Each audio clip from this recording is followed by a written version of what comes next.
Ounce സ്വർണത്തിന് പോലും പരിഷ്ഠകായനായ അതിസൗന്ദര്യമുള്ള ഒരു സുന്ദരി റാണിയായ അടിമ പെണ്ണിന് വില പോലും ഒരു ഔൺസ് സ്വർണമില്ല ഹുക്കാൽ ചന്തയിൽ. അന്നാണ് 4 ഔൺസ് സ്വർണം തരാമെന്ന് പറഞ്ഞിട്ട് ഉമ്മയ്യ സമ്മതിച്ചില്ല. അപ്പോൾ അബൂബക്കർ പറഞ്ഞു, എന്നാൽ 5 ഔൺസ് സ്വർണം തരാം. വില കേട്ട് കൂടി നിന്നവർ അന്തിച്ചു പോയി. ഉമ്മയ്യയുടെ മനസ്സിളകി, എന്നാ പിടിച്ചോ. ചന്തയിൽ ഒരു സൗന്ദര്യ റാണിയായ അടിമ പെണ്ണിന് പോലും 1 ഔൺസ് സ്വർണം ഉണ്ടാവില്ല. അക്കാലത്താണ് ചടച്ചുപോയ നീഗ്രോ അടിമക്ക് 5 ഔൺസ് സ്വർണം കൊടുത്തു വാങ്ങിയത് ആര്? സിദ്ദീഖുൽ അക്ബർ റളിയല്ലാഹു. 5 ഔൺസ് സ്വർണം കൊടുത്തു അടിമയെ വാങ്ങിയപ്പോൾ ഉമ്മയ്യ അങ്ങോട്ട് ചിരിച്ചു, പൊട്ടിച്ചിരിച്ചു. എന്റെ ധനം മുഴുവനും വിറ്റ് നിനക്കിറന്ന് ഈ കാപ്പിരിയായ രക്ഷപ്പെടുത്തുമായിരുന്നു എന്ന് സിദ്ദീഖുൽ അക്ബർ പറ.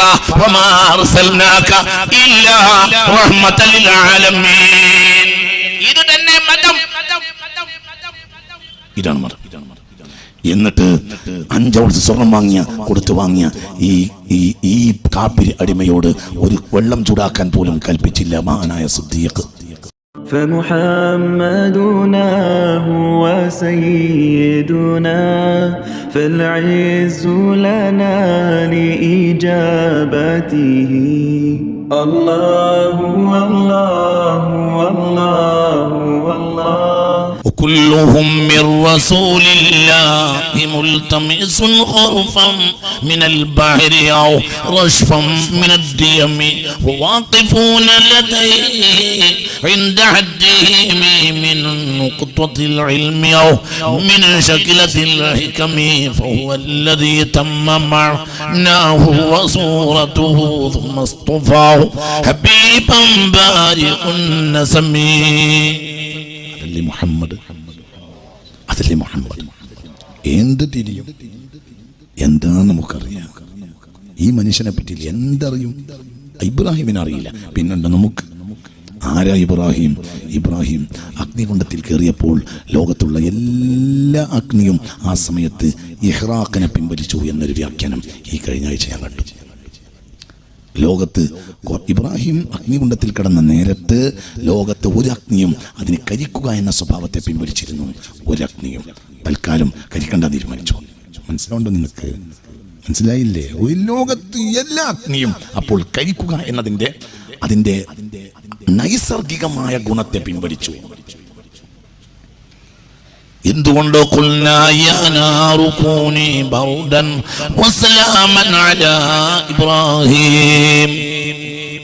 ഇബ്രാഹിം, അതല്ലേ ഇബ്രാഹിം?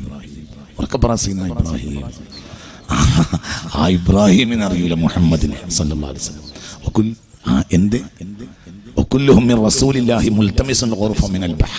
മുഹമ്മദാകുന്ന ബഹറിൽ നിന്ന് വിജ്ഞാനത്തിന്റെ ഒരു കൈ കൊണ്ട് കോരിയ മാത്രമേ അവർക്ക് കിട്ടിയിട്ടുള്ളൂ. അതാണ് മുഹമ്മദ് സല്ലല്ലാഹു അലൈഹി വസല്ലം. അത് നമ്മുടെ നബിയാണ്. പക്ഷെ നമ്മുടെ നബിയുടെ വിജ്ഞാനത്തിന്റെ കോടാനക്കോടി വിജ്ഞാനത്തിന്റെ ഒരു അംശം പോലും നമുക്കറിയില്ല. മുഹമ്മദ്, ഉറക്കെ പറ മുഹമ്മദ്. അതുകൊണ്ടാണ് മുഹമ്മദ് ആയത്. എന്താ മുഹമ്മദ്? പ്രശംസനീയൻ. ഇതാണ് ഒറിജിനൽ മുഹമ്മദ്, പ്രശംസനീയൻ. പിന്നെ ആ പേരിൽ നമ്മൾ ബർക്കത്തിന് വേണ്ടി പലരും ഇങ്ങനെ പേര് വെക്കും. ഞങ്ങളുടെ നാട്ടിൽ നിലമ്പൂരിൽ നല്ല മീശയൊക്കെ ഉള്ള ഒരു SI വന്നിരുന്നു 20 കൊല്ലം മുമ്പ്, ഷറഫുദ്ദീൻ എൻ്റെ പേരിൽ. അത് അക്കാലത്ത് പിന്നെ ഒരു കുറേ കൊല്ലം ഇടക്കര നിലമ്പൂർ ചുങ്കത്തറ ഭാഗത്തൊക്കെ കുട്ടികൾ ജനിക്കുന്ന കുട്ടികൾക്കൊക്കെ ഷറഫുദ്ദീൻ എൻ്റെ പേര് വെച്ചിരുന്നു. ഇപ്പോൾ അയാൾ ഇല്ല. അപ്പോൾ ഒരു മനുഷ്യന് പൊതുവെ ഒരു വീരാരാധന ഉണ്ട് എന്നതുപോലെ ചെയ്യുന്നല്ലാതെ അത്രേനർത്ഥമുള്ളൂ. മുഹമ്മദ് എന്ന് നമ്മൾ പേര് വെക്കുന്നത് തബറൂക്കൻ, അല്ലാതെ നമ്മളും പ്രശംസീയനല്ല. പ്രശംസനീയൻ ഒരാളെ ഉള്ളൂ, അത് മുഹമ്മദ് മുസ്തഫ സല്ലല്ലാഹു അലൈഹി വസല്ലം. അല്ലാഹു നമുക്ക് ബോധം തരട്ടെ. ചിന്തിക്ക്. അപ്പൊ ഈ പൊരുള് മുഹമ്മദ് എന്ന മനുഷ്യന്റെ ജ്ഞാനത്തിന്റെ പൊരുള് ഇബ്രാഹിമിന് അറിയില്ല. സയ്യിദുനാ ഇബ്രാഹിം അവർ തമ്മിൽ കണ്ടുമുട്ടിയിട്ടുണ്ട്. സയ്യിദുനാ മൂസ അറിയൂല, സയ്യിദുനാ ഈസ അറിയൂല, സയ്യിദുനാ ആദം അറിയൂല, അവർക്കൊന്നും അറിയൂല. അവരെ വിജ്ഞാനമോ അത് നമുക്കും അറിയൂല, നമുക്ക് അവരെ വിജ്ഞാനവും അറിയൂല. അപ്പോൾ പിന്നെ നബിയും നമ്മൾ തമ്മിൽ അകലം എത്ര ഉണ്ടാവും? അപ്പോൾ അപ്പോൾ അവർക്ക് എന്നാ നിസ്കാരം അവർക്കൊക്കെ നമുക്കൊക്കെ ബാഹ്യമായി ഒരുപോലെയാണ്. നബി സല്ലല്ലാഹു അലൈഹി വസല്ലം നിസ്കരിച്ചു കാണിച്ചു. ളുഹർ 4 റക്അത്ത്, അസ്ർ 4 റക്അത്ത്. അപ്പോൾ മതത്തിന്റെ ആഴത്തിലേക്ക് ഇറങ്ങി പഠിക്കാൻ, അത് പഠനം പൂർത്തിയാക്കാൻ കഴിയുകയില്ല. പിന്നെ താഴേക്ക് ചെല്ലുന്നതിനനുസരിച്ച് അല്ലാഹു സുബ്ഹാനഹു വ തആല ലാ യുദീഉ അമല ആമിലിൻ, കർമ്മിയുടെ കർമ്മം അല്ലാഹു വെറുതെയാക്കുകയില്ല. പിന്നെ അതിനെല്ലാം കൂടെ അല്ലാഹു ഒരു എസൻസ് വെച്ചിട്ടുണ്ട്. ആ എസൻസ് ആണ് റഹ്മ, കാരുണ്യം എന്ന് പറയുന്നത്. അത് മതത്തിന്റെ എസൻസ് ആണ് റഹ്മത്ത്. ഇത് പറയാനാണ് ഇതുവരെ പറഞ്ഞത്. മതത്തിന് ഒരു എസൻസ് ആണ് റഹ്മത്ത്. റഹ്മത്തുള്ളവനെ അല്ലാഹു സ്വീകരിക്കും. അവന് എന്തെങ്കിലും ചെറിയ കമ്മി ഉണ്ടെങ്കിലും സ്വീകരിക്കും. ആ കമ്മിയിൽ പരിഹാരം ഉണ്ടാവുമല്ലേ, അതൊക്കെ വേറെ വിഷയം. പക്ഷേ ഒരാൾക്ക് റഹ്മത്തില്ല, നിസ്കാരമുണ്ട്, സ്വീകരിക്കൂല. ഒരാൾക്ക് റഹ്മത്തുണ്ട്, റഹ്മത്തില്ല. വേശ്യക്ക് റഹ്മത്തുണ്ടായി, നിസ്കാരമില്ല, വേശ്യപ്പെണ്ണാണ്, പക്ഷെ അല്ലാഹു സ്വീകരിച്ചു. മുഹമ്മദ് മുസ്തഫ വേശ്യാവൃത്തി കഴിഞ്ഞു പോകുമ്പോൾ ഒരു വെള്ളത്തിനരികിലൂടെ, ഒരു കിടങ്ങിന് കുഴിക്ക് അടിയിൽ വെള്ളമുണ്ട്, അതിലൂടെ അങ്ങനെ പോയി.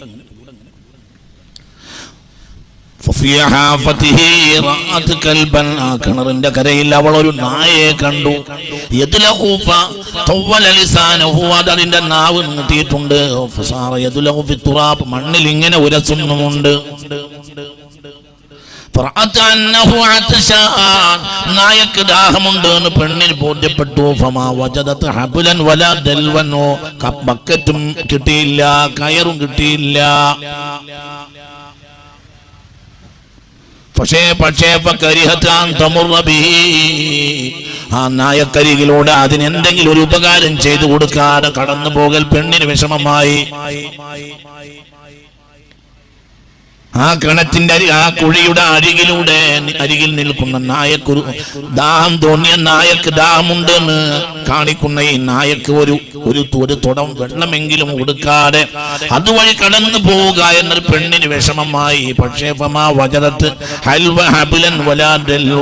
ബക്കറ്റും കിട്ടിയില്ല, കയറും കിട്ടിയില്ല.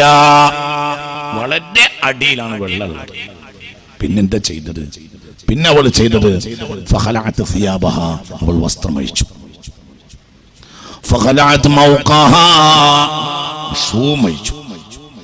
മൗക്ക് എന്ന് പറഞ്ഞാൽ തേവിടി ശിശു എന്ന് പറയാം. ഉരുമ്പട്ടവളുടെ ഷൂ മൗക്ക് എന്ന് പറയാം. കുറച്ച് പരിഷ്കാരി പെണ്ണിന്റെ ഷൂ, അതിനാ മൗക്ക് എന്ന് പറയാം. ആ ഉരുമ്പട്ടവളെ ഷൂ അവൾ അഴിച്ചു. പിന്നെന്ത് ചെയ്തു? വസ്ത്രത്തെ അവളിങ്ങനെ നീട്ടി അതിനെ കയറാക്കുകയും ഈ ഷൂവിനെ ബക്കറ്റാക്കുകയും ചെയ്തിട്ട് എന്ത് ചെയ്തു? കിഴിയുടെ അടിയിൽ നിന്ന് വെള്ളമെടുക്കുകയും എന്നിട്ട് നായക്ക് നീട്ടി വെക്കുകയും ചെയ്തു.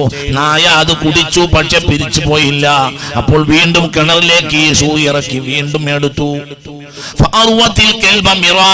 പലതവണ വെള്ളം എടുത്തിട്ട് നായക്ക് കൊടുത്തു. അവസാനത്തെ ഷൂവിലെ വെള്ളം വന്നപ്പോൾ പിന്നെ നായ കുടിച്ചില്ല. അതിന്റെ വാലിങ്ങനെ അത് ആട്ടിയിട്ട് നന്ദി കാണിച്ചു. അപ്പൊ പെണ്ണിന് ബോധ്യപ്പെട്ടു, നായക്ക് ദാഹം തീർന്നിട്ടുണ്ട്. നിങ്ങൾക്ക് പറഞ്ഞത് മനസ്സിലായില്ലേ? പറഞ്ഞ മനസ്സിലാവണില്ലേ? പറയും, നിങ്ങളെന്താ ഉണ്ടായിരിക്കണത്? മനസ്സിലാവണില്ലേ? ചിന്തിക്ക്. അല്ലാഹു മതത്തിനൊരു എസൻസ് ഉണ്ട്. അത് തലയെക്കെട്ടല്ല, തൊപ്പിയല്ല, താടിയല്ല, ഒന്നുമല്ല. അതൊക്കെ നല്ല കാര്യമാണ്. എന്ത്? തറണ്ടെങ്കിൽ ചുമര് നല്ലതാണ്. മേൽക്കൂരി നല്ലതാണ്. തറ ഇല്ലെങ്കിൽ ചുമരിനെ പേടിക്കണം, അത് മേലെ കൂടി പൊളിഞ്ഞാടും. അല്ലാഹു നമ്മളെ കാക്കട്ടെ. അത് ചിന്തിക്കണം. ചുമരുണ്ടായില്ല, തറ ഉണ്ടെങ്കിലും പേടിക്കണ്ട. ഏതെങ്കിലും കാലത്ത് ഏതെങ്കിലും ഒരു മകൻ ഗൾഫ് പോയി പൈസ ഉണ്ടാക്കിയിട്ട് ചുമര് വെച്ച് വീടുണ്ടാക്കി, അത്രയും ആശ്വാസം. അങ്ങനെ തന്നെയല്ലേ പാറി മനുഷ്യന്മാര്? തറയില്ലാതെ ചുമരുണ്ടായാൽ ചുമരിനെ പേടിക്കണം, അത് പൊളിഞ്ഞാടും. തറ ഉണ്ടാക്കി ചുമര് വെച്ചില്ല, എന്നാലും അത്ര കഴിഞ്ഞല്ലോ. തറപ്പണി കഴിഞ്ഞാൽ പെരപ്പണി കഴിഞ്ഞു എന്നാ പറയാ. നമ്മൾ വെള്ളുവ നാട്ടുകാരും ഏറനാട്ടുകാരും ഒക്കെ അങ്ങനെ പറയാ. തറപ്പണി കഴിഞ്ഞാൽ പാറി മനുഷ്യന്മാര് അങ്ങനെയല്ലേ പറയാ? അപ്പൊ നമ്മൾ ചിന്തിക്കണം. തറയാണ്, അതിന്റെ അടിത്തറയാണ്. അപ്പോൾ അപ്പോൾ ദീനിന്റെ അടിത്തറ എന്താ? ദീനിന്റെ അടിത്തറ കാരുണ്യം. ദീനിന്റെ അടിത്തറ കാരുണ്യം, അതാണ് അടിത്തറ. അത് അല്ലാഹു സുബ്ഹാനഹു വ തആലയുമായി ബന്ധപ്പെടുന്ന ആളുകൾക്ക് അല്ലാഹു അങ്ങനെ തുറന്ന് കൊടുക്കും. അങ്ങനെയാണ് അല്ലാഹുവിലേക്ക് അടിമ ഇങ്ങനെ മുന്നോട്ട് പോകുന്നതിനനുസരിച്ച് അടിമക്ക് അല്ലാഹു കാരുണ്യത്തിന്റെ ഒരു മേലാപ്പ് ഇങ്ങനെ ഇട്ട് കൊടുക്കും. കാരുണ്യവാനാവും. പോയി അടിമയും ഉടമയും തമ്മിൽ ബന്ധം താകലമില്ലാതെയായാലോ കാരുണ്യവാൻ പിന്നെ കരുണയാകും. അതാണ് മുഹമ്മദ് കാരുണ്യവാനല്ല, മുഹമ്മദ് കാരുണ്യവാനായി പിന്നെ കരുണയായി. وما أرسلناك إلا رحيما للعالمين എന്നല്ല, وما أرسلناك إلا رحمة للعالمين കരുണയായിട്ട് അങ്ങയെ നിയോഗിച്ചു, അല്ലാതെ മറ്റൊരു തരത്തിലുമല്ല. وما أرسلناك إلا رحمة للعالمين صلاة الله سلام الله على طه رسول الله صلاة الله സലാമുല്ലാഹ് അലാ യാസീൻ ഹബീബില്ലാഹ്. ചിന്തിക്കണം, ഇതിന്റെ ദീനിന്റെ അടിസ്ഥാനം. ദീന് ഒരാൾക്ക് അങ്ങനെ ഉണ്ടായി കഴിഞ്ഞാൽ അയാളിൽ ഒരു കരുണയുടെ പുതപ്പ് അങ്ങനെ അള്ളാഹു ഇട്ട് കൊടുക്കും. പുതിയ പുതപ്പ്. നല്ല എഡ്യൂക്കേറ്റഡ് ആയ ആള് പഠിച്ചാൽ നിർത്തൂല, പിന്നെയും പഠിക്കും. അപ്പോൾ അയാളുടെ വീട് മുഴുവനും അവാർഡിന്റെ ഷെൽഫ് കൊണ്ട് നിറയും. മനസ്സിലാവണില്ലേ? എന്നതുപോലെ അല്ലാഹുവിലേക്ക് അടിമ പ്രവേശിക്കുന്നതിനനുസരിച്ച്, അല്ലാഹുവിലേക്ക് അടിമ ഇറങ്ങുന്നതിനനുസരിച്ച് അടിമക്ക് നിസ്കാരത്താമ്പല്ല കൂടുക, അടിമക്ക് കരുണയുടെ മേലാപ്പ് കൂടും.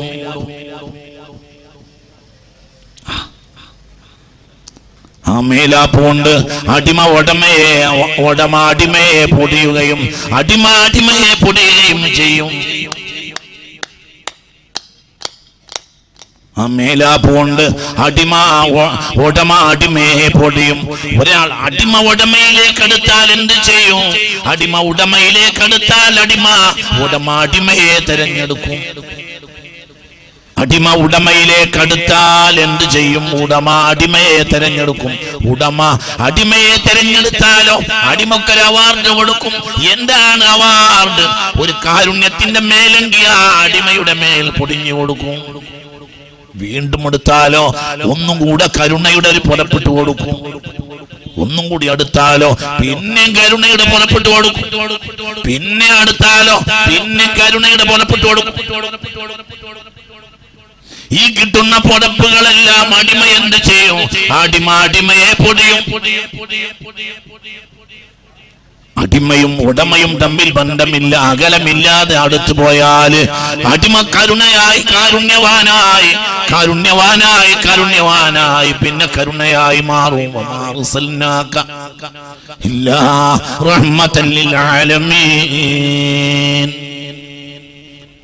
ഈ മനുഷ്യൻ നിസ്കരിച്ചവനെ തടഞ്ഞിട്ടുണ്ട്, ഈ മനുഷ്യൻ കരുണ ചെയ്തവനെ തടഞ്ഞിട്ടില്ല. മുഹമ്മദ് മുഹമ്മദ്. ഉമ്മു ദർദാഇന്റെ വീട്ടിലേക്ക് കുടുംബക്കാരൻ ചെന്നപ്പോൾ ഉമ്മു ദർദാഇന് ഒരു കോലത്തില് ഇങ്ങനെ ഒരു വസ്ത്രമൊന്നും നല്ലൊരു വസ്ത്രമൊന്നും ഇല്ല. എന്നാൽ അത്ര ഇല്ലാത്ത കുടുംബമൊന്നുമല്ല അബൂദർദാഇന്റെയും ഉമ്മു ദർദാഇന്റെയും കുടുംബം. ഭാര്യയും ഭർത്താവുമാണ്. അബൂദർദാവും ഉമ്മു ദർദാവും ഭാര്യയും ഭർത്താവുമാണ്. അങ്ങനെ അബൂദർദാഇന്റെ അനുജൻ വീട്ടിൽ ചെന്ന് നോക്കുമ്പോൾ ഉമ്മു ദർദാ ഒരു കോലത്തിൽ ഒരു പിന്നിയ പഴകിയ വസ്ത്രം ധരിച്ചിങ്ങനെ ഒരു മര്യാദക്കൊരു കോലമില്ലാതെ കണ്ണിൻ്റെ താഴെ ഭാഗത്തൊക്കെ ഒരു തരം കറുത്ത പാട് ഇങ്ങനെ ഒരു കോലത്തിൽ ചടച്ചിങ്ങനെ നിൽക്കുന്നുണ്ട്. അപ്പോൾ ഈ സഹോദരന് വലിയ വിഷമായി. അല്ല, എന്താ ഈ ഇത്താത്താൻ്റെ അവസ്ഥ ഇങ്ങനെ? മാലിക്കിയ ഉമ്മു ദർദാ, അല്ല എന്താ ഇത്താത്ത നിങ്ങൾക്ക് പറ്റിയത്? നിങ്ങൾ ഇങ്ങനെയല്ലല്ലോ, നല്ല ചൊറുക്കുള്ള നല്ല ഉഷാറുള്ള വളരെ ഷാത്തിറത്തായ എന്തിനും പറ്റുന്ന വലിയ ഉഷാറുള്ള ഒരു താത്തല്ലേ, എന്നിട്ട് നിങ്ങൾ പറ്റ ചടച്ച് മറ്റൊരു കോലം കെട്ടിയിട്ട് കോലൊക്കെ എന്തെങ്കിലും ഇങ്ങനെ എന്ന് ചോദിച്ചു. അപ്പോൾ ഉമ്മു ദർദാ ഭർത്താവിന്റെ സഹോദരനോട് തിരിച്ചു ചോദിച്ചു, ലിമൻ അതസയ്യനു ലഹു യാ വലദി അഖൂക അബൂദർദാ ഇദാ ജന്നൽ ലൈലു ലാ യൻദുറു ഇല്ലാ ഇലാ മൗദിഇ സുജൂദിഹി. ഞാൻ ആർക്ക് വേണ്ടിയാണടാ നല്ല കുപ്പായ ഇടുന്നത്? നിന്റെ ഇക്കാക്കനെ പറ്റി നിനക്കറിയോ? നിന്റെ ഇക്കാക്ക രാത്രിയായാൽ ലാ യൻദുറു ഇല്ലാ ഇലാ മൗളിഇ സുജൂദിഹി, അയാൾക്ക് സുജൂദിന്റെ സ്ഥലത്തേക്ക് നോക്കല്ലാത്ത ഒരു പണിയില്ല. അയാൾക്ക് എന്റെ കുപ്പായുണ്ട്, എന്റെ കയ്യും കാലിന്റെ തിളക്കം എങ്ങനെ, എന്റെ കണ്ണിന്റെ തിളക്കം എങ്ങനെയെന്നൊന്നും, എന്റെ മുടിക്കെട്ടിന്റെ തിളക്കം എങ്ങനെ, എന്റെ കേശഭാരത്തിന്റെ കരുത്തെങ്ങനെ, എന്റെ കണ്ണിന്റെ പുരികത്തിന്റെ മഹത്വം എങ്ങനെ, എന്റെ കൺതടത്തിന്റെ വിശാലത എങ്ങനെ, എന്റെ ചുണ്ടിന്റെ പ്രൗഢമായ അലങ്കാരം എങ്ങനെ, എന്റെ കുപ്പായത്തിന്റെയും കളറിന്റെയും വാസന എങ്ങനെ, ഇതൊന്നും നോക്കാൻ നിന്റെ ഇക്കാക്ക് നേരല്ലേ? നിന്റെ ഇക്കാക്ക രാത്രിയായാൽ സുജൂദിന്റെ സ്ഥലത്തേക്കല്ലാതെ നോക്കൂല. അതായത് മൂപ്പർക്ക് നേരം കൊടുക്കുന്നവരെ പണി നിസ്കരിക്കാണ്. അപ്പോൾ ഈ സഹോദരൻ അവിടുന്ന് ഇറങ്ങിയിട്ട് നേരെ മുത്തുനബിയോട് അടുത്തുപോയി. മുഹമ്മദ് മുസ്തഫ നബി, എൻ്റെ ഇക്കാക്ക അബൂദർദ, എൻ്റെ ഭാര്യ ഉമ്മുദർദ, ഞാൻ ആ വീട്ടിൽ പോയിരുന്നു. അവർ വലിയ വിഷമത്തിലാണ്. എൻ്റെ ഉണ്ടായത് അവരെ ഭാര്യക്ക് ഭർത്താവിൽ നിന്ന് ഒരു സന്തോഷവാക്ക് പോലും കിട്ടുന്നില്ല. ഒരു സന്തോഷം, ഒരു സല്ലാപ സംസാരം.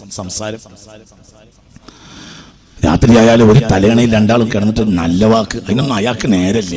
അയാൾക്ക് നിസ്കാരം അല്ലാത്ത ഒരു പണിയില്ല എന്ന് ഈ സഹോദരൻ പോന്നിട്ട് മുത്ത് മുഹമ്മദ് മുസ്തഫയോട്, പുണ്യ മുഹമ്മദ് മുസ്തഫ നിസ്കരിക്കാൻ വേണ്ടി വന്ന പ്രധാനപ്പെട്ട മതാണല്ലോ എന്ത് പറ, ഇസ്ലാം.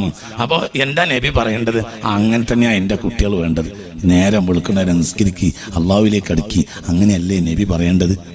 ഐനഹുവ, എവിടെയാ അന്വേഷിച്ച്, എവിടെയാ അബൂദർദാന്ന് ചോദിച്ചു, എവിടെ പിടിക്കുന്നു.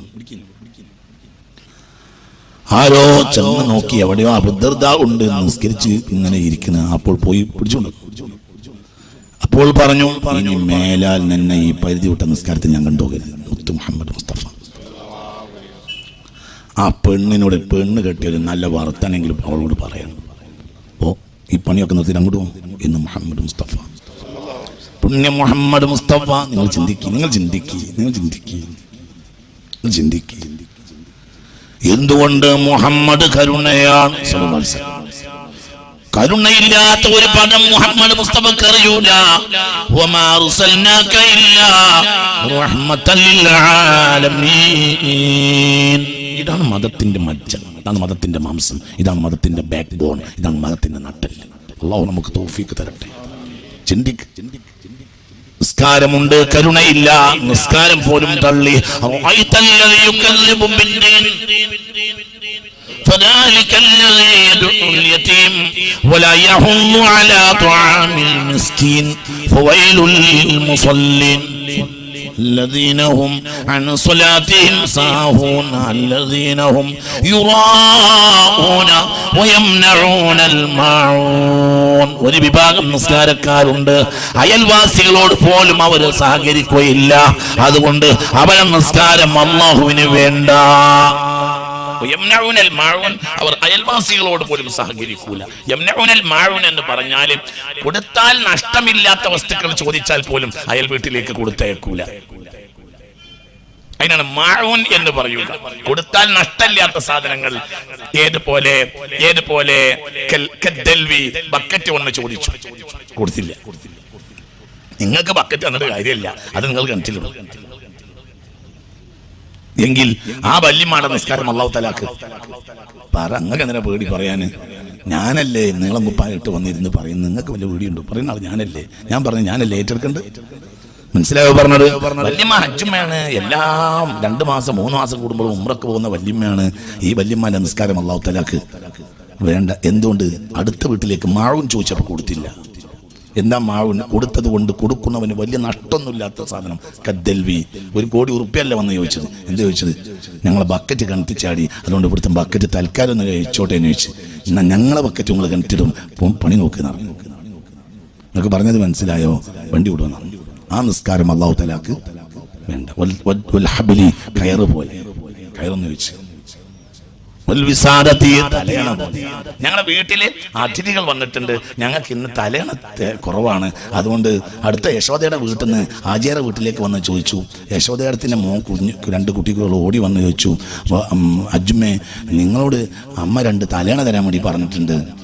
ഞങ്ങൾക്ക് 2 പിന്നെ ചെറിയച്ഛൻ്റെ മക്കൾ വന്നിട്ടുണ്ട്, അല്ലെങ്കിൽ മുത്തച്ഛൻ്റെ മക്കൾ വന്നിട്ടുണ്ട്, അതുകൊണ്ട് 2 തലേണ തരാൻ പറഞ്ഞിട്ടുണ്ട് എന്നാണ്. അപ്പോൾ വല്യമ്മ പറഞ്ഞ് അതൊക്കെ നിങ്ങൾ നാശാക്കൂടൂ, നിങ്ങൾക്കൊന്നും തലേണ വന്നിട്ട് കാര്യമില്ല, കുടുംബക്കാരൊക്കെ വരും എന്ന് വിചാരിച്ച് തലേണ നേരത്തെ തന്നെ ഉണ്ടാക്കി വെക്കണ്ടേ, ഇവിടെ തലേണ വെക്കുന്ന പതിവില്ലല്ലോ.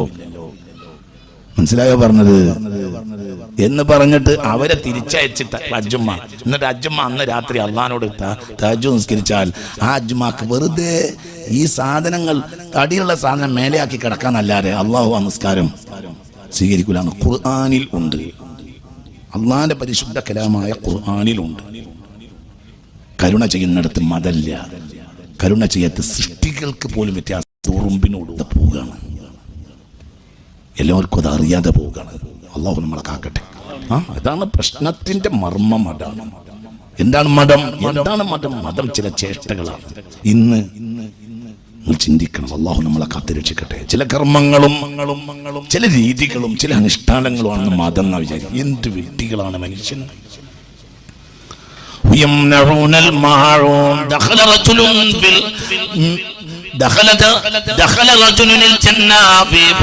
ഒരു മനുഷ്യൻ സൂചി കൊണ്ടാണ് സ്വർഗപ്രവേശിതനായത്. ഒരു മനുഷ്യൻ സൂചി കൊണ്ടാണ് സ്വർഗപ്രവേശിതനായത്. അയാളുടെ ഗ്രാമത്തിലെ ഏറ്റവും സാധു അയാളായിരുന്നു. അയാൾ ഒന്നും അയാൾക്ക് സ്വന്തമായി ഉണ്ടായിരുന്നില്ല. ഇല്ല ഇബ്റതൻ വാഹിദ. അയാൾക്ക് അയാളുടേതായ ഒരു സാധനം ഉണ്ടായിരുന്നത് എന്തായിരുന്നു? ഒരു സൂചി. എന്നും ആളുകൾ വന്നിട്ട് ഇയാളെ വീട്ടിലേക്ക് വന്ന് ചോദിക്കും. സൂചി വന്ന ഉടനെ അയാൾ കൊടുത്തേക്കും. മാത്രല്ല അയാളെ ഗ്രാമത്തിൽപ്പെട്ട ഏതെങ്കിലും സമൂഹത്തിന്റെ നടുവിൽ അയാൾ എത്തിപ്പെട്ടാൽ, ഒരു കല്യാണത്തിനോ ഒരു നിശ്ചയത്തിനോ ഒരു ചന്തക്കോ അയാൾ എത്തിപ്പെട്ടാൽ അയാൾ പറയും, എന്റെ നാട്ടുകാരെ, സൂചി ആരും വാങ്ങേണ്ട, ഈ സൂചി എന്റെ പോലെയുണ്ട്, അതിന്റെ പൈസ കളയണ്ട. മനസ്സിലാവുന്ന പറഞ്ഞത് മനസ്സിലായില്ലേ? ഒരു മനുഷ്യൻ സ്വർഗത്തിൽ കടന്നത് പറ സൂചി കൊടുത്തിട്ടല്ല. സൂചി കൊടുത്തൊന്നും മിണ്ടിപ്പോകരുത്. സൂചി കൊടുക്കൂ, സൂചിയുടെ ഉപകാരം കൊടുത്തു, സൂചി വീണ്ടും തിരിച്ചു വാങ്ങും. മനസ്സിലായില്ല? സൂചി കൊടുക്കുന്നുണ്ടോ? സൂചി തിരിച്ചു വാങ്ങൂലേ? സൂചിയുടെ ഉപകാരം കൊടുത്തു, സൂചി തിരിച്ചു വാങ്ങി. ഒരു മനുഷ്യൻ സ്വർഗപ്രവേശിതനായത് ഒരു സൂചിയുടെ കാര്യത്തിലാണ്. ഏത് തരം മതത്തിൽപ്പെട്ടവനും മജൂദനായാലും ക്രിസ്ത്യാനോ വന്നാലും ഇയാൾ സൂചി കൊടുക്കും. എന്നല്ല, ആ നാട്ടിൽ ആര് വന്ന് ഒരുമിച്ച് കൂടുന്നിടത്തും അത് ഏത് മതത്തിൽപ്പെട്ടവരാണെങ്കിലും ആ നാട്ടിൽ ഇങ്ങനെ ആളുകൾ കൂടി നിൽക്കുന്നത് കണ്ട ഇയാൾ പറയും, പിന്നെ സൂചിയുടെ കാര്യം ഒന്നും കൂടെ പറയട്ടെ, സൂചി ആരും വാങ്ങണ്ട, സൂചി നമ്മളോടുണ്ട്. എന്തെങ്കിലും അത്യാവശ്യം വന്നാലും ഒന്നാണ് ആളയച്ചാൽ മതി, സൂചി ഞാൻ കൊടുത്തേക്കാം. അങ്ങനെ സൂചി വായ്പ കൊടുത്തു ഒരു മനുഷ്യൻ അയാൾ സ്വർഗപ്രവേശിതനായി എന്ന് അള്ളാഹു നമുക്ക് തൗഫീഖ് തരട്ടെ. നിങ്ങൾ ചിന്തിച്ചു നോക്ക്, ഇന്ന് തന്നെ എത്ര വിലയുള്ളത്. അപ്പോൾ 1000 കൊല്ലം മുമ്പുള്ള സൂചിയുടെ കഥ എന്തായിരുന്നു? ഇന്ന് തന്നെ ഒരു സൂചിക്ക് 50 പൈസ. പറയും മനുഷ്യന്മാരെ, ഞാൻ സൂചി കച്ചവടം തുടങ്ങുന്നില്ല, കടുങ്ങത്ത് വന്നിട്ട് നിങ്ങൾ പേടിക്കൊന്നും വേണ്ട. പറ, ഇന്ന് തന്നെ ഒരു സൂചിക്ക് 50 പൈസയല്ലേ ഉള്ളൂ സഹോദര. എങ്കിൽ 1000കണക്കായ കൊല്ലങ്ങൾക്ക് മുമ്പ് സൂചിയുടെ വില എത്ര കുറവായിരിക്കും. എന്നിട്ട് അയാള് ആ സൂചിയുടെ ഉപകാരം ജനങ്ങൾക്ക് കൊടുത്തിട്ടാണ് സ്വർഗത്തിൽ കിടന്നത്. സൂചി കടത്തുന്നുമില്ല. സൂചി അവസാന ദിവസം വരെ അയാളെ വീട്ടിൽ സൂചി കൊടുക്കും, തിരിച്ചു വാങ്ങും, സൂചി കൊടുക്കും, തിരിച്ചു വാങ്ങും. പക്ഷെ അയാൾ ആരാ? പരോപകാരിയ. എന്തുകൊണ്ടെങ്കിലും ഒരു സൂചി കൊണ്ടെങ്കിലും അത്രേ അയാൾക്ക് കഴിയൂ. ഞാൻ പറഞ്ഞ ഹെഡിങ്ങിലേക്ക് തിരിച്ചു പോകാം. ഒരാളെ പടച്ചവന് ഇഷ്ടപ്പെട്ടാൽ അയാളെ അള്ളാഹു പരോപകാരിയാക്കും. ലോകത്തെ ഏറ്റവും വലിയ ഉപകാരിയാണ് മുഹമ്മദ്. അതുകൊണ്ട് ആ മനുഷ്യൻ അള്ളാഹു കൊടുത്ത പേരാണ് കരുണ. വമാ അർസൽനാക ഇല്ലാ റഹ്മത്തൻ ലിൽ ആലമീൻ. ചിന്തിക്കണം. ഇതന്നെ നമ്മുടെ മതത്തിന്റെ അന്തസത്ത. പ്രസംഗത്തിന്റെ ആടിന്റെ മർമ്മം പറഞ്ഞു കഴിഞ്ഞിട്ടുണ്ട്. പ്രസംഗം ഇതാണ് പ്രസംഗത്തിൻ്റെ. ഇനി എന്ത് പറഞ്ഞാലും ഫക്കസൗനൽ കുറച്ച് പൊടിപ്പുന്നുങ്ങളൊക്കെ വെക്കുന്നല്ലാതെ പ്രസംഗത്തിൻ്റെ മർമ്മം പറഞ്ഞു കഴിഞ്ഞു. വലിയ തിരക്കുള്ള ആളുകളൊക്കെ ഇടയ്ക്കിടയ്ക്ക് ഇങ്ങനെ എണീറ്റ് പോയി നിങ്ങൾക്ക് കാണുന്നുണ്ട്. വലിയ തിരക്കുള്ളവർക്ക് പെട്ടെന്ന് പോകാമെന്നാണ് എൻ്റെ അഭിപ്രായം. നിങ്ങളിങ്ങനെ ഇടയ്ക്കിടയ്ക്ക് ഇങ്ങനെ പോകണ്ട, ഒറ്റയടിക്കടെ പോയാൽ പിന്നെ അത് നല്ലതാണ്. ഏതായാലും ഇതേ പ്രസംഗമുള്ളൂ. പ്രസംഗത്തിൻ്റെ നട്ടെല്ല് പറഞ്ഞു കഴിഞ്ഞു. പ്രസംഗം മതം എന്ന് പറഞ്ഞാൽ കരുണയാണ്. ഇസ്ലാം മതം കരുണയാണ്. അതില്ലാത്തവന് ഒരു ഇസ്ലാം ഉണ്ടാവില്ല. അള്ളാഹു നമ്മളെ കാക്കട്ടെ. ഒരിക്കലും ഉണ്ടാവില്ല. ഒരിക്കലും ഖുർആനിൽ 114 സ്ഥലത്താണ് അള്ളാഹുവിന്റെ ഇസ്മു കൊണ്ടുള്ള ബിസ്മി പറഞ്ഞത്. ബിസ്മില്ലാഹിർ റഹ്മാനിർ റഹീം, ബിസ്മില്ലാഹിർ റഹ്മാനിർ റഹീം, ബിസ്മില്ലാഹിർ റഹ്മാനിർ റഹീം. കരുണയും പിന്നെയും കരുണയുമായ അല്ലാഹുവിന്റെ നാമത്തിൽ. അല്ലാഹുവിന്റെ നാമം ഒരു തവണ, കരുണ 2 തവണ. 114 സ്ഥലത്താണ് പരിശുദ്ധ ഖുർആനിൽ ബിസ്മില്ലാഹിർ റഹ്മാനിർ റഹീം. ഒരു പ്രത്യേക സാഹചര്യത്തിൽ വന്ന ഒരു അധ്യായത്തിന്റെ ഹെഡ്ലൈനിൽ ഇല്ല, പക്ഷെ ഒരു അധ്യായത്തിന്റെ നടുവിൽ ഉണ്ട്. അപ്പോൾ 114 അധ്യായം, 114 ബിസ്മിയും, 114 ബിസ്മിയിൽ 114 അള്ളാഹുവിന്റെ നാമം, 228 കരുണയുടെ നാമം. അള്ളാഹു നമുക്ക് തൗഫീഖ് തരട്ടെ.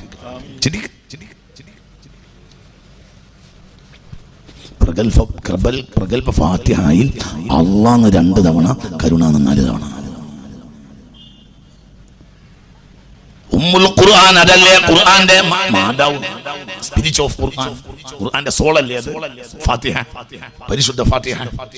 അല്ലാഹു അതിന്റെ ഇസ്സത്ത് നമ്മളിലൂടെ നിലനിർത്തി തരട്ടെ. അത് അനുഭവിച്ച് അതിൽ നിന്ന് ഉൾക്കൊള്ളുന്നവരിൽ അല്ലാഹു നമ്മളെ ചേർക്കട്ടെ.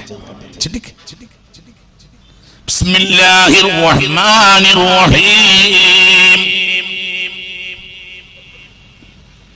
അല്ലാഹു എന്ന് 1 തവണ, റഹ്മത്ത് 2 തവണ. പിന്നെ പറഞ്ഞു അൽഹംദുലില്ലാ. കഴിഞ്ഞപ്പോൾ വീണ്ടും പറഞ്ഞു അർ-റഹ്മാനിർ റഹീം. പരിശുദ്ധ ഫാത്തിഹയിൽ അല്ലാഹ് എന്ന് 2 തവണ, കരുണ എന്ന് 4 തവണ. 4 അല്ലാഹുവിന്റെ രഹസ്യമാണ്. അല്ലാഹു എന്നതിൽ അക്ഷരം പോലും 4 ആണ്. കരുണക്കടലായ മുഹമ്മദ് മുസ്തഫയെ ഖുർആൻ മുഹമ്മദ് എന്ന് പറഞ്ഞത് ഖുർആനിൽ 4 വട്ടമാണ്. മുഹമ്മദ് എന്ന പദം ഖുർആനിൽ 4 തവണയാണ്. റഹ്മത്തിന്റെ അക്ഷരം 4 ആണ്. അല്ലാഹു എന്നതിൽ അക്ഷരം 4 ആണ്. മുഹമ്മദ് എന്ന ഖുർആനിൽ പറഞ്ഞത് 4 ആണ്. കരുണ എന്ന ഫാത്തിഹയിൽ പറഞ്ഞത് 4 ആണ്. നിങ്ങൾ ചിന്തിക്കണം, ജനങ്ങളെ മർമ്മം കരുണയാണ്.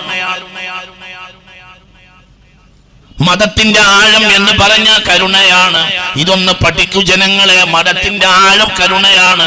അതിന് ഇനി ഒരു ആഴമുണ്ടെങ്കിൽ ആ ആഴവും കരുണയാണ്. ഇതിനടിയിൽ ഒരു ആഴമുണ്ടെങ്കിൽ ആ ആഴവും കരുണയാണ്. അതിനടിയിൽ ഒരു ആഴമുണ്ടെങ്കിൽ അതും കരുണയാണ്. അതിനടിയിൽ പോയാ അതും കരുണ. നിർദോഷിയായ ഒരു മനുഷ്യനെ പാറക്കല്ലിൽ ഉപദ്രവിക്കുകയായിരുന്നു ഉമയ്യത്ത് ഇബ്നു ഖലഫ്. അപ്പോൾ അദ്ദേഹത്തെ വിലക്ക് വാങ്ങി മോചിപ്പിക്കാൻ വേണ്ടി വന്നു ആര്? സിദ്ദീഖുൽ അക്ബർ. എന്താ സിദ്ദീഖിന്റെ മുദ്ര? കരുണ തന്നെ. സിദ്ദീഖ് അറിയപ്പെട്ടത് കരുണ കൊണ്ടാണ്. ഉമയ്യയോട് ചോദിച്ചു, ഉമയ്യ എത്ര വില തരണം ഈ അടിമയെ എനിക്ക് വേണം? അപ്പോൾ പറഞ്ഞു, നീ പറവല്ല, ഞാൻ 1 ഔൺസ് സ്വർണം തരാം. പറ്റൂല. 2 ഔൺസ് തരാം. പറ്റൂല. 3 ഔൺസ് സ്വർണം തരാം. പറ്റൂല, കൊടുക്കൂല. 4 ഔൺസ് തരാം. കൊടുക്കൂല. അപ്പോൾ സിദ്ദീഖുൽ അക്ബർ പറഞ്ഞു, ഈ കറുത്ത കാപ്പിരിയായ മനുഷ്യൻ, അബസീനിയക്കാരനായ നീഗ്രോ അടിമ, ചടച്ചു പോയ നീഗ്രോ അടിമ, ചുണ്ടിങ്ങനെ മലച്ചുപോയ നീഗ്രോ അടിമ, മുഖത്ത് നോക്കാൻ പറ്റാത്ത അത്ര വൈരൂപ്യമുള്ള ഈ നീഗ്രോ അടിമക്ക് 4 ഔൺസ് സ്വർണം തരാമെന്ന് പറഞ്ഞു അബൂബക്കർ. പാറക്കല്ലിട്ട് ഉരുട്ട ഈ അടിമയെ. അത് കണ്ടു നിൽക്കാൻ സിദ്ദീഖിന് കഴിഞ്ഞില്ല. എന്നാൽ ഞാൻ 5 ഔൺസ് സ്വർണം തരാം. 1 ഔൺസിന് പോലും ഈ അടിമ, 1 ഔൺസ് സ്വർണത്തിന് പോലും പരിഷ്ഠകായനായ അതിസൗന്ദര്യമുള്ള ഒരു സുന്ദരി റാണിയായ അടിമ പെണ്ണിന് വില പോലും 1 ഔൺസ് സ്വർണമില്ല ഹുക്കാദ് ചന്തയിൽ. അന്നാണ് 4 ഔൺസ് സ്വർണം തരാം എന്ന് പറഞ്ഞിട്ട് ഉമ്മയ്യ സമ്മതിച്ചില്ല. അപ്പോൾ അബൂബക്കർ പറഞ്ഞു, എന്നാൽ 5 ഔൺസ് സ്വർണം തരാം. വില കേട്ട് കൂടി നിന്നവർ അന്തിച്ചു പോയി. ഉമ്മയ്യയുടെ മനസ്സിറങ്ങി, എന്നാ പിടിച്ചു. ഹുക്കാദ് ചന്തയിൽ ഒരു സൗന്ദര്യ റാണിയായ അടിമ പെണ്ണിന് പോലും 1 ഔൺസ് സ്വർണം ഉണ്ടാവില്ല. അക്കാലത്താണ് ചടച്ചുപോയ നീഗ്രോ അടിമക്ക് 5 ഔൺസ് സ്വർണം കൊടുത്ത് വാങ്ങിയത് ആര്? സിദ്ദീഖുൽ അക്ബർ റളിയല്ലാഹു. 5 ഔൺസ് സ്വർണം കൊടുത്തു അടിമയെ വാങ്ങിയപ്പോൾ ഉമ്മയ്യ അങ്ങോട്ട് ചിരിച്ചു, പൊട്ടിച്ചിരിച്ചു. എന്റെ ധനം മുഴുവനും വിറ്റ് നിനക്കിറന്ന് ഈ കാപ്പിരിയായ രക്ഷപ്പെടുത്തുമായിരുന്നു എന്ന് സിദ്ദീഖുൽ അക്ബർ പറ. വമാ അർസൽനാക ഇല്ലാ റഹ്മത്തൽ ലിൽ ആലമീൻ. ഇത് തന്നെ മതം, ഇതാണ് മതം. എന്നിട്ട് 5 ഔൺസ് സ്വർണം കൊടുത്തു വാങ്ങിയ ഈ കാപ്പിരി അടിമയോട് ഒരു വെള്ളം ചൂടാക്കാൻ പോലും കൽപ്പിച്ചില്ല മഹാനായ സിദ്ദീഖ്. ഈ അടിമയെ നേതാവെന്ന് വിളിച്ചിരുന്നു അബൂബക്കർ. മഹാനായ സിദ്ദീഖുൽ അക്ബർ എന്തുകൊണ്ട്? ലക്ഷണം തികഞ്ഞ ശിഷ്യനാണ് ഈ മനുഷ്യൻ, ലക്ഷണം തികഞ്ഞ ശിഷ്യനാണ്. എന്തുകൊണ്ട്? ആരുടെ? വമാ അർസൽനാക ഇല്ലാ റഹ്മത്തൽ ലിൽ ആലമീൻ. 5 ഔൺസ് സ്വർണം കൊടുത്തു വാങ്ങി ബിലാലിനെ അബൂബക്കർ. അപ്പോൾ മക്കയിലെ പിള്ളേരും ധനാഢ്യന്മാരും പറയാൻ തുടങ്ങി, എന്തോ ഉണ്ട്, എന്തോ കളിയുണ്ട്. അല്ലാതെ 5 ഔൺസ് സ്വർണ്ണമൊക്കെ കൊടുത്തൊരു കാപ്പിരിയെ വാങ്ങും. വെറുതെ പറയാൻ തുടങ്ങി, എന്തോ ഉണ്ട്, എന്തോ ഒരു കളിയുണ്ട്, ഇവർ തമ്മിൽ എന്തോ ഒരു കളിയുണ്ട് എന്നിങ്ങനെ പറയാൻ തുടങ്ങി. മനസ്സിലാവണില്ലേ പറഞ്ഞത്? അതായത് അങ്ങനെ ഒരു നടപ്പില്ല. ഒരു കറുകറുത്ത കാപ്പിരിക്ക് 5 ഔൺസ് സ്വർണം കൊടുത്ത് അതും ചടച്ചു പോയ പാറക്കലിട്ട് ഉരുട്ടിയിട്ട് പുറത്ത് തൊലിയും ഇറച്ചൊക്കെ പോയിട്ടുണ്ട്. ഈ കറുകറുത്ത ഈ ഒരു കാപ്പിരിക്ക് 5 ഔൺസ് സ്വർണം കൊടുത്ത് വാങ്ങുന്നത് നടപ്പില്ല. അപ്പോൾ മക്ക ആകിയ ഒരു സംസാരം വന്നു, എന്തോ ഒരു കളിയുണ്ട്, അല്ലാതെ അബൂബക്കർ അങ്ങനെ ചെയ്യൂ. അപ്പോൾ ഒരായത്തിറങ്ങി, ഏത്? وما لأحد عنده من نعمة تجزى إلا ابتغاء وجه ربه الأعلى ولسوف يرضى. കരുണക്കടലാണ് അബൂബക്കർ. കരുണക്കടലിന്റെ ഹജ്ജുണ്ട്. കരുണയില്ലെങ്കിൽ അള്ളാഹു സ്വീകരിക്കൂല, ഒരിക്കലും സ്വീകരിക്കൂല. അള്ളാഹു നമ്മളെ കാത്തുരക്ഷിക്കട്ടെ.